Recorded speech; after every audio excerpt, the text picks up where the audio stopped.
Hello students, welcome to our channel current affair updated. This is Devashish Awasthi. और बहुत दिनों से लोग हमें कमेंट बॉक्स में लिख रहे थे कि सर स्टैटिक जीके की जो अपडेटेड सीरीज है उसको भी आप स्टार्ट करिए। तो स्टैटिक जीके की भी हमने अपडेटेड सीरीज जो है वो स्टार्ट कर दी है। ओके, तो यहाँ पे जितने भी फैक्ट्स थे जो चेंज हुए हैं वो सारे अपडेटेड सीरीज में आपको कवर होंगे। आज हम जो टॉपिक कवर करेंगे वो है crops in India and world. तो जो भी रैंकिंग है, लेटेस्ट रैंकिंग है, अपडेटेड डाटा है 2026 और 2027 का लेटेस्ट डाटा है, जिसमें आपको इंडिया की रैंकिंग, क्रॉप्स की और वर्ल्ड की रैंकिंग हम आपको बताएंगे। क्योंकि एग्जाम में आप एक्सपेक्ट कर सकते हैं 2 to 3 क्वेश्चन डायरेक्टली आपको इस टॉपिक से आते हैं। ओके, तो चलिए इस लेक्चर को स्टार्ट करते हैं। और अगर आप चाहते हैं स्टैटिक जीके की भी सीरीज ऐसी ही चलती रहे तो इस वीडियो को लाइक जरूर करिएगा। ओके, तो चलिए स्टार्ट करते हैं crops in India and world. देखिए, सबसे पहले जो क्रॉप की हम बात करेंगे that is global rice production, मतलब हम राइस की बात करेंगे। और राइस में जो रैंक 1 है वो इंडिया आ गया है। तो ये लेटेस्ट डाटा है। इंडिया जो है वर्ल्ड का लीडिंग प्रोड्यूसर बन गया है, उसने चाइना को सरपास कर दिया है। तो आपको याद रखना, अब रैंक राइस में सबसे ज्यादा प्रोडक्शन कौन है? इंडिया रैंक 1 पर है, चाइना रैंक 2 पे चला गया है और बांग्लादेश रैंक 3 पर है। ठीक है, एटलीस्ट रैंक 1 और 2 आपको याद रखना है। तो ये तो हो गया वर्ल्ड का ग्लोबल रैंकिंग हो गई। और अगर हम नेशनल रैंकिंग की बात करें स्टेट वाइज में, तो यूपी आपका जो है उत्तर प्रदेश रैंक 1 पर है, तेलंगाना जो है वो रैंक 2 पे आ गया है और वेस्ट बंगाल जो है वो रैंक 3 पर है। तो ये स्टेट वाइज राइस का प्रोडक्शन की रैंकिंग है। ओके, चलिए आगे बढ़ते हैं। नेक्स्ट आते हैं वीट प्रोडक्शन की बात करते हैं। ठीक है, वीट की अगर बात करें, अभी हमने राइस की बात की, अब हम वीट की बात कर रहे हैं। इसमें रैंक 1 पे चाइना ही है। तो याद रखिए, सबसे ज्यादा हम देख रहे हैं globally producing over 140 million metric ton. देखिए ये वैल्यू याद करने की जरूरत इसलिए नहीं है क्योंकि चेंज होती रहती है, बट अभी रैंक 1 पे चाइना है, रैंक 2 पर जो है वो इंडिया है और रैंक 3 पर रशिया है। तो ये तो ग्लोबल वीट प्रोडक्शन की रैंकिंग हो गई। जबकि यही रैंकिंग अगर हम इंडिया के पर्सपेक्टिव से देखें स्टेट वाइज, तो उत्तर प्रदेश यहां पर टॉप करता है। ठीक है, मैक्सिमम आप देख सकते हैं करीबन 30.2% इंडिया का टोटल आउटपुट यूपी से आ रहा है।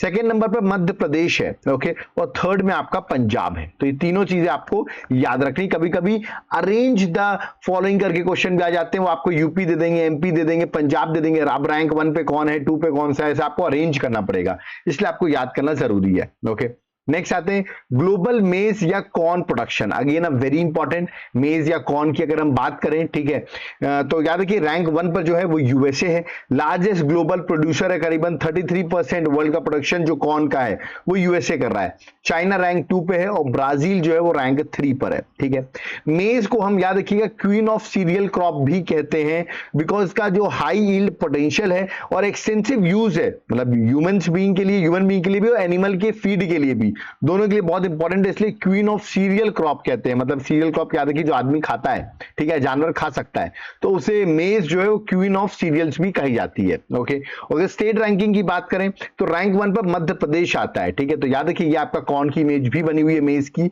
ओके, कर्नाटका रैंक 2 पर है और बिहार जो है वो रैंक 3 पर है। ओके, चलिए नेक्स्ट पे आते हैं, दैट इज पल्सेस। पल्सेस बहुत इंपॉर्टेंट है। पल्सेस की हम बात करते हैं तो इंडिया जो है वो रैंक 1 पर आ गया, ग्लोबल लीडर बन चुका है। ठीक है, तो करीबन 25 to 28% वर्ल्ड का प्रोडक्शन जो है वो इंडिया कर रहा है पल्सेस में। कनाडा रैंक 2 पर है और म्यांमार जो है वो रैंक 3 पर है। ठीक है, तो ये भी आपको तीनों याद रखना है। इंडिया बता दूं लार्जेस्ट प्रोड्यूसर भी है, कंज्यूमर भी और इंपोर्टर भी है पल्सेस का, मतलब इंडिया पल्सेस के मामले में बहुत आगे है। ठीक है, और अगर मैं स्टेट की रैंकिंग बात करूं तो उसमें मध्य प्रदेश जो है वो लीडिंग स्टेट है इन टर्म्स ऑफ करीबन नेशनल शेयर करीबन 20%, बहुत क्लोज है महाराष्ट्र से। बट पल्सेस प्रोडक्शन में रैंक 1 पर एमपी है, रैंक 2 पे महाराष्ट्र है और रैंक 3 पर राजस्थान है in terms of pulses production. Okay, next आते हैं global sugar cane production. Sugar cane की बात करें, बहुत इंपॉर्टेंट है शुगर केन। आजकल इथेनॉल की बात हो रही है तो शुगर केन इंपॉर्टेंट हो जाता है।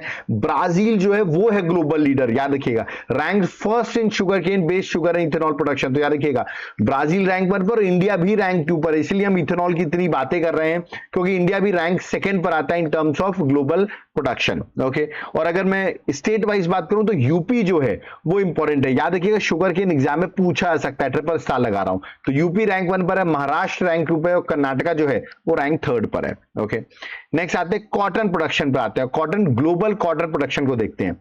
तो रैंक 1 पर कॉटन की बात करें तो चाइना जो है वो रैंक 1 पर है, इंडिया जो है वो रैंक 2 पर है और यूएसए जो है वो रैंक 3 पर है। कॉटन आप सबको पता होगा, इसको हम व्हाइट गोल्ड भी कहते हैं due to its immense economic value in the textile industry. Textile बहुत यूज होता है इसलिए इसको हम व्हाइट गोल्ड के नाम से भी जानते हैं। ओके, नेक्स्ट है इंडिया कॉटन प्रोडक्शन। अगर हम cotton production state wise ranking देखें, ठीक है, कॉटन प्रोडक्शन की स्टेट वाइज रैंकिंग, तो रैंक 1 पे जो है वो महाराष्ट्र आता है, रैंक 2 पर जो है वो गुजरात आएगा, और रैंक 3 पर जो है वो तेलंगाना आएगा। तो एटलीस्ट आपको टॉप 3 जो है वो इंडिया के कॉटन प्रोडक्शन रैंकिंग पता होनी चाहिए। ओके, नेक्स्ट है ग्लोबल जूट प्रोडक्शन। जूट की बात करता हूं, जूट प्रोडक्शन की बात करता हूं, तो इंडिया जो है वो रैंक 1 पर है in terms of jute production, ये आपको याद रखना है। रैंक 2 पर जो है वो बांग्लादेश है, ये भी एग्जाम के लिए इंपॉर्टेंट हो जाता है, और रैंक 3 पर जो है वो चाइना है। तो रैंक 1 2 3 आपको पता होना चाहिए। इंडिया जूट पे भी बहुत आगे है, तो बांग्लादेश जबकि सेकंड नंबर पर है, ठीक है। और जूट को हम गोल्डन फाइबर भी कहते हैं, बड़ा इंपॉर्टेंट है, due to its colour and high value in eco friendly packaging. आजकल हम देख रहे हैं जूट के बैग्स वगैरह बन रहे हैं जो कि बड़े एनवायरमेंटल फ्रेंडली हैं, तो जूट को अब गोल्डन फाइबर कहते हैं। इन टर्म्स ऑफ इंडिया में अगर हम जूट की रैंकिंग देखें स्टेट वाइज, तो वेस्ट बंगाल सबसे आगे अनडिस्प्यूटेड लीडर है, करीबन 81% नेशनल शेयर जो है वेस्ट बंगाल से। तो डायरेक्ट क्वेश्चन, इजी क्वेश्चन होगा, वेस्ट बंगाल आंसर होगा। बिहार रैंक 2 पर है और असम जो है वो रैंक 3 पर है, ठीक है। इसलिए वेस्ट बंगाल को हम golden fibre state of India भी कहते हैं, बिकॉज जूट इंडस्ट्रीज भी हम देखेंगे बहुत सारी वेस्ट बंगाल में। ओके, नेक्स्ट स्टेट बात है, चाय की बात करते हैं, टी की बात करते हैं। ग्लोबली चाइना जो है वो रैंक 1 पर है, इंडिया रैंक 2 पर है, और ये दोनों चीज आपको याद रखना है। ग्लोबली में इंडिया रैंक 1 पर है, और सॉरी रैंक 2 पर है, और चाइना रैंक 2 पर, इंडिया जो रैंक 2 पर है और चाइना रैंक 1 पर है, ठीक है। स्टेट की बात करें तो असम जो है अनडिस्प्यूटेड, अगेन यहां पर भी हम देखें सबसे ज्यादा चाय जो है वो असम रैंक 1 पर है, और वेस्ट बंगाल जो है वो रैंक 2 पर है। तो आपने सुना होगा वेस्ट बंगाल में दार्जिलिंग की चाय। ओके, बता दूं ये very first product of India जिसको जीआई टैग मिला था। ओके, तो वेस्ट बंगाल से इसको जीआई टैग भी मिला हुआ है दार्जिलिंग चाय को 2004 में। ओके, नेक्स्ट आते हैं कॉफी की बात करें। चाय की बात हो रही है तो कॉफी की बात भी होनी चाहिए। रैंक 1 पे ब्राजील है, रैंक 2 पे वियतनाम और रैंक 3 पे कोलंबिया है in terms of coffee production. तो कॉफी में भी ब्राजील रैंक 1 पर है।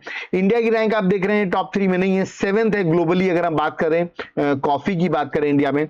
But in terms of state अगर हम बात करें, ये ज्यादा इंपॉर्टेंट होता है स्टेट वाला इंडिया की कॉफी में। तो देखिए कर्नाटका जो है अनडिस्प्यूटेड, अगेन 71% कर्नाटका में कॉफी हो रहा है। केरल रैंक 2 पर है और तमिलनाडु रैंक 3 पर है। ओके, और कॉफी बोर्ड ऑफ इंडिया अगर आपसे कोई पूछ रहे कॉफी बोर्ड ऑफ इंडिया का हेडक्वार्टर कहां पर है, तो वो भी आपको पता होना चाहिए, दैट इज कर्नाटका बेंगलुरु में। ओके, नेक्स्ट आते हैं soybean production. Again important, soybean rank 1 पर ब्राजील है, रैंक 2 पे यूएसए और रैंक 3 पर अर्जेंटीना। याद रखिए, तो ब्राजील अर्जेंटीना दोनों ही साउथ अमेरिका में है, ठीक है। और अगर सोयाबीन की इंडिया की टर्म्स में बात करें कि इंडिया में कौन सा स्टेट जो है वो रैंक 1 पर है, तो महाराष्ट्र जो है वो सोयाबीन में रैंक 1 पर है, एमपी रैंक 2 पर है, और राजस्थान जो है वो रैंक 3 पर इन terms of soybean production. Okay, next आते हैं ग्राउंड नट। बिल्कुल बहुत इंपॉर्टेंट है, ग्लोबल ग्राउंड नट की बात करें तो चाइना जो है वो लीडिंग ग्लोबल प्रोड्यूसर है, और इंडिया जो है रैंक 2nd पे आता है in groundnut production. Okay, और इंडिया की अगर रैंकिंग बात करें, स्टेट वाइज इंडिया की रैंकिंग बात करें ग्राउंड नट प्रोडक्शन की, तो रैंक 1 पर जो है वो गुजरात है, रैंक 2 पर जो है वो राजस्थान है, और रैंक 3 पर जो है वो मध्य प्रदेश है। तो टॉप 3 रैंकिंग यहां पे भी आपको पता होनी चाहिए ग्राउंड नट प्रोडक्शन की। ऐसे भी याद कर सकते हो, जी से ग्राउंडनट और जी से गुजरात। ओके, नेक्स्ट आते हैं दैट इज रेपसीड और मस्टर्ड प्रोडक्शन। मस्टर्ड की अगर बात करें तो रैंक 1 पे कनाडा है, रैंक 2 पे चाइना है, और रैंक 3 पे इंडिया है in terms of mustard production. तो इसको भी आप इजीली गो थ्रू कर लीजिएगा। ओके, अगर मैं इंडिया के मस्टर्ड प्रोडक्शन की बात करूं स्टेट वाइज, कि स्टेट वाइज कौन है, तो रैंक 1 पर जो है वो राजस्थान है मस्टर्ड प्रोडक्शन में। ओके, रैंक 2 पे यूपी है मस्टर्ड प्रोडक्शन पे, और रैंक 3 पे जो है वो मध्य प्रदेश है। तो तीनों रैंकिंग आपको पता होनी चाहिए, रैंक 1 पे कौन है, 2 पे कौन है और रैंक 3 पे कौन है, ठीक है।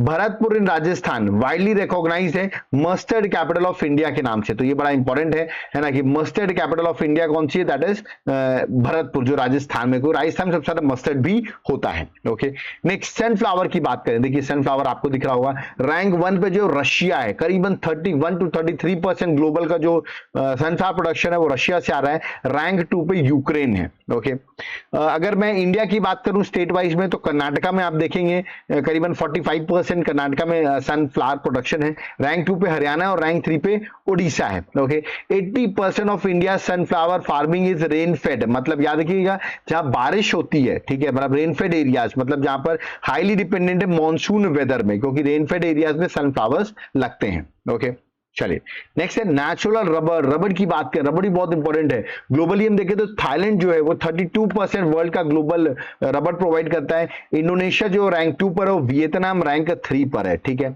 और 90% ऑफ वर्ल्ड नेचुरल रबर जो है वो साउथ ईस्ट एशिया में होता ही है, इसलिए आप देखें थाईलैंड, इंडोनेशिया, वियतनाम, इन्हीं की रैंकिंग यहाँ पर दिख रही है। इंडिया की बात करें तो इंडिया में भी केरल में हम देखेंगे अनडिस्प्यूटेड लीडर है, क्योंकि 75% टोटल रबर जो है वो केरल में है। सेकेंड पे त्रिपुरा है और थर्ड पे जो कर्नाटका है, ठीक है। तो ये आपको रबर का याद रखना है। नेक्स्ट आता है टोबैको। टोबैको की अगर प्रोडक्शन बात करें ग्लोबल रैंकिंग में तो रैंक 1 पर चाइना है, रैंक 2 पर इंडिया है, ब्राजील जो है वो रैंक 3rd पर है, ओके।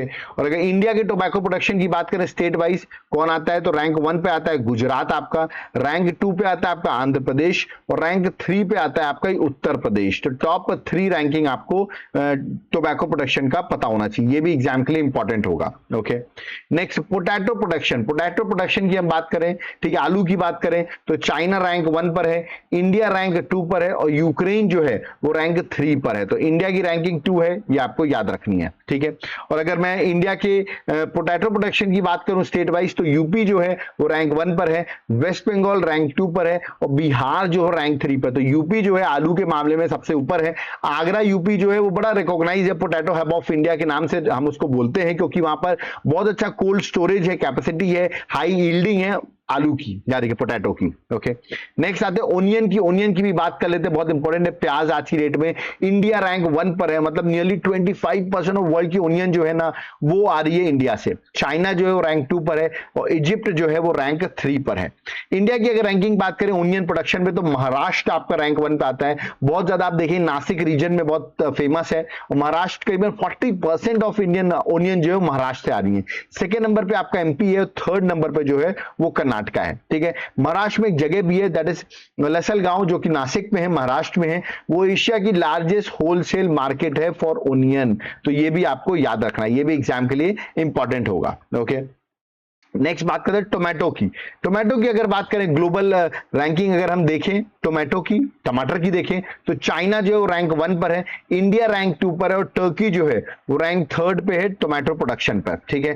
बोटानिकली बात करें तो टोमेटो हम जनरली उसको फ्रूट बोलते हैं, याद रखिए टोमेटो को हम क्लासिफाइड वो एज अ फ्रूट है, जरूर आप कह सकते हैं उसको हम वेजिटेबल वर्ल्ड वाइड काउंट करते हैं, बट याद रखिए वो एक फ्रूट है, that is tomato, okay.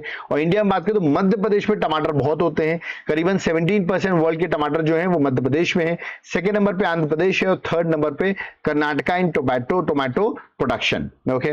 Next आते हैं मिलेट्स। मिलेट्स आजकल बहुत न्यूज में है, आपको पता होगा, इसको हम श्री अन्न भी कह रहे हैं, ठीक है, याद है मिलेट्स को कह रहे हैं, क्वेश्चन पूछा जा सकता है। इंडिया जो है वो अनडिस्प्यूटेड लीडर है, 40% ऑफ ग्लोबल प्रोडक्शन मिलेट्स का इंडिया में हो रहा है। नाइजर सेकंड रैंक पर और चाइना जो है वो रैंक 3rd पर है। देखिए यूएन ने international year of millet initiative launch किया है, जिसके अंदर ये क्लाइमेट रेजिलिएंट क्रॉप भी है, ठीक है, श्री अन्न के नाम से इसको जाना जा रहा है। क्वेश्चन एग्जाम में पूछ रहा है कि श्री अन्न हम किस क्रॉप को कह रहे हैं, ऑप्शन दे देंगे वो आप मिलेट्स, राइस, व्हीट ऐसा ऑप्शन देंगे, तो करेक्ट आंसर मिलेट और इंडिया रैंक 1 पर है, तो ओके। तो ये आपको याद रखना है, बहुत इंपॉर्टेंट क्रॉप है, ठीक है। नेक्स्ट इंडिया में अगर मिलेट की बात करें तो रैंक 1 पे जो है राजस्थान आता है इन टर्म्स ऑफ सबसे ज्यादा प्रोडक्शन की बात करें, 27% वर्ल्ड का यहीं पर हो रहा है। सेकंड पर यूपी और थर्ड पर कौन है, that is Karnataka, okay. Next आते हैं स्पाइसेस, मसालों की बात करें तो इंडिया जो है रैंक 1 पर है, 75% ऑफ ग्लोबल प्रोडक्शन। आप देखते हैं इसीलिए जो ब्रिटिश था वो भी इंडिया इसीलिए आए थे मसालों की वजह से, तो ये आपको याद रखना है। वियतनाम जो है वो रैंक 2 पर है, ठीक है, तो ये भी इंपॉर्टेंट रहता है कि वियतनाम की रैंकिंग क्या है, दैट इज रैंक 2nd, ये भी आप एग्जाम के लिए याद रखिए, ओके। चलिए आगे बढ़ते हैं। इंडिया की स्पाइसेस प्रोडक्शन देखिए सबसे ज्यादा इंडिया में कहां मसाले हो रहे हैं, तो वो मध्य प्रदेश है, ठीक है, तो ये याद रखिएगा। रैंक 2 पे गुजरात है और रैंक 3 पर आंध्र प्रदेश है, ठीक है। Chillies in India is most heavily produced and exported spice by both volume and value. तो स्पाइसेस हम इंडिया वर्ल्ड में भेजते हैं अपने, तो ये आपको याद रखना है, ठीक है। नेक्स्ट आते हैं कोकोनट। कोकोनट बहुत इंपॉर्टेंट है, हम नारियल की बात करते हैं कोकोनट, तो इंडिया अगेन देखिए कोकोनट में भी वर्ल्ड में रैंक 1 पर करीबन 30% कोकोनट इंडिया से हो रहे हैं। इंडोनेशिया रैंक 2 पर और फिलीपींस रैंक 3 पर है, ठीक है। अभी बता दूं हमारी कोकोनट प्रोडक्शन स्कीम जो है वो यूनियन बजट 2026-2027 पे आई है, जहां पर सरकार फोकस करी कोकोनट के ओल्ड प्लांटेशन को रिजुविनेट करने को, क्योंकि इंडिया वैसे भी लीडिंग प्रोड्यूसर है, तो और ज्यादा इंडिया प्रोड्यूस करे, ओके। नेक्स्ट अगर इंडिया के कोकोनट प्रोडक्शन स्टेट वाइज देखें तो तमिलनाडु रैंक 1 पर है, कर्नाटका रैंक 2 पर और केरल जो है वो रैंक 3 पर है, तो ये आपको याद रखना है, ठीक है। नेक्स्ट आता है ग्लोबल मिल्क प्रोडक्शन। देखिए दूध की भी बात होनी चाहिए, दूध मतलब व्हाइट रेवोल्यूशन की बात होनी चाहिए। अनडिस्प्यूटेड आपको पता होगा वर्ल्ड में सबसे ज्यादा मिल्क जो है वो इंडिया के पास है, ठीक है। 25% ऑफ ग्लोबल मिल्क सप्लाई जो है वो इंडिया कर रहा है, ज्यादा प्रोड्यूस कर रहा है। सेकेंड नंबर पे जो है वो यूएसए है, ठीक है। जबकि इंडिया की रैंकिंग पर बात करें तो उत्तर प्रदेश जो है वो आपको याद रखना है रैंक 1 पर है, महाराष्ट्र जो है जो राजस्थान है वो रैंक 2 पर है, और मध्य प्रदेश रैंक 3 पर है। तो ये आपको मिल्क प्रोडक्शन पे भी स्टेट्स की रैंकिंग याद रखनी है, ओके। तो यहां पर आपने देखा होगा मैंने सारी क्रॉप्स जितनी भी इंपॉर्टेंट थी वो सारी कवर कर दी, और यहीं से क्वेश्चन आपको एग्जाम में पूछे जाएंगे। याद रखिए ये सारे अपडेटेड लेटेस्ट डाटा हैं जो अभी निकाले हैं, ओके। तो यहां होता है मेरा लेक्चर कंप्लीट, बट जाते आते बहुत लोग मैसेज करेंगे कि सर स्टैटिक जीके की और क्लासेस चाहिए और नोट्स चाहिए, क्लासेस कहां मिलेंगी? तो ये देख सकते हैं स्टैटिक जीके का मैंने सैंपल दिया हुआ है। मैं आपको यहाँ पर ट्रिक वाइज भी स्टैटिक जीके पढ़ाता हूं और फैक्ट्स वाइज भी स्टैटिक जीके पढ़ाता हूं। सारी चीजें आपको मिल जाएंगी। कैसे आपको अगर नोट्स लेने स्टैटिक जीके के तो 8815306208 मेरा व्हाट्सएप नंबर है, इस पर आप व्हाट्सएप करके बाय कर सकते हो स्टैटिक जीके के नोट्स। और जो लोग एप्लीकेशन से बाय करना चाहते हैं, एप्लीकेशन का नाम है देवाशीष क्लासेस, लिंक मैंने डिस्क्रिप्शन बॉक्स में दे दिया है, वहां से जाकर भी आप याद रखिए स्टैटिक जीके का कोर्स जो है अलग से बाय कर सकते हैं, ठीक है। और जाते जाते मैं आपको बता दूं कि जो लोग हमारा कॉम्बो ऑफर चाहते हैं, कॉम्बो ऑफर कहने का मतलब करंट अफेयर्स भी मिल जाए आपको, स्टैटिक जीके भी आपको मिल जाए, ठीक है, और साथ साथ में आपको हमारा जीएस के एमसीक्यूज भी मिल जाए, तो उसका एक कॉम्बो ऑफर हम आपको प्रोवाइड करेंगे, ठीक है। तो ये मेरे एप्लीकेशन में आपको मिलेगी, देवाशीष क्लासेस एप्लीकेशन का नाम है, इसको आप डाउनलोड करिए एप्लीकेशन को, और वहां से जाकर आप इस कॉम्बो ऑफर कोर्स को बाय कर सकते हैं। याद रखिए सारी चीज आपको एक साथ मिल जाएगी, करंट भी मिल जाएगा, स्टैटिक जीके भी अपडेटेड पूरी हम प्रोवाइड कर रहे हैं, और एमसीक्यूज भी आपको यहाँ पर अवेलेबल होंगे। जो लोग कोर्स नहीं बाय करना चाहते एप्लीकेशन से, वो डायरेक्टली इस नंबर पे 8815306208 पे व्हाट्सएप करके ओनली पीडीएफ भी बाय कर सकते हैं, ओके। तो यहां होता है मेरा लेक्चर कंप्लीट। अगर आप चाहते हैं स्टैटिक जीके का और भी लेक्चर्स बनाए तो आप वीडियो को लाइक जरूर करिए, कमेंट बॉक्स में कमेंट करके बताइए आप और कौन से स्टैटिक जीके के टॉपिक्स चाहते हैं। चैनल को सब्सक्राइब करके रखिए, इसमें हमारे अदर लेक्चर्स की आपको डिटेल्स मिलती रहे, ओके। कोई डाउट क्वेरी है, कमेंट बॉक्स ओपन है, वहां पर आप कमेंट कर सकते हैं, और वीडियो को हो सके तो अपने फ्रेंड्स के साथ जरूर शेयर करिए जिनके पास लेटेस्ट डाटा नहीं हो, ओके। ये मेरा व्हाट्सएप नंबर है, जिसको भी नोट्स लेने वो इस नंबर पे व्हाट्सएप करके नोट्स को बाय कर सकता है, ओके। तो ये था मेरा अपडेटेड लेक्चर। ऐसे और भी लेक्चर्स आते रहेंगे, वीडियो को लाइक करते रहिए और भी हम आपके लेक्चर्स बनाते रहेंगे। तो यहां पर मुझे चलना होगा। सो थैंक यू एवरीवन, जय हिंद, जय भारत, जय जगन्नाथ।